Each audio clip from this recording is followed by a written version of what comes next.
तो मुझे सब त्यागना त्यागना पड़ रहा है नंदिनी, क्योंकि इस संसार में तुम मेरे सबसे प्रिय हो। सर्वप्रथम मैं तुम्हें ही त्याग रहा हूँ। प्रभु, आपकी आज्ञा शिरोधारी है।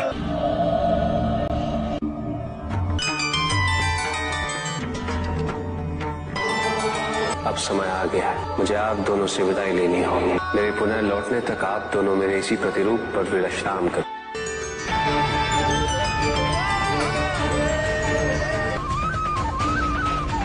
आपके वापस आने तक मैं इस स्थान पर आपकी प्रतीक्षा करूंगी। क्या कारण है स्वामी कि आपने अपनी हर प्रिय वस्तु और परिजनों का त्याग कर दिया है? पार्वती, चंद्र रूपी मुकुट पुरुष का अहंकार है और नाग रूपी माला उसका मोह है। जब तक पुरुष और स्त्री अपनी सभी भावनाओं, कुंठाओं, अहंकार, लोभ और मोह का त्याग नहीं करते, परस्पर स्नेह अवरुद्ध ही रहता है और इसी कारणवश मुझे इन सब का त्याग करना पड़ा। आपका कथन सर्वथा उचित है स्वामी। पुरुष और प्रकृति का मिलन नैसर्गिक अवस्था में ही होना चाहिए। आप प्रस्थान का है।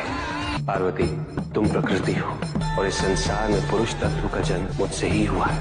पार्वती, तुम्हारे तत्व पुष्प में निहित है और मेरे तत्व पराग के कणों। इनके मिलन से जो सुगंध उत्पन्न होती, इसका आधार प्रेम ही तो है।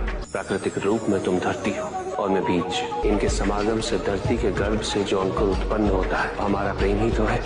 इसका तो ये अर्थ हुआ कि हम सदा एक दूसरे के पूरक रहे हैं। किसी न किसी रूप में हमारा प्रेम इस सृष्टि पर विद्यमान रहा है। हाँ पार्वती, यही पुरुष और प्रकृति का मिलन प्रेम की पराकाष्ठा है।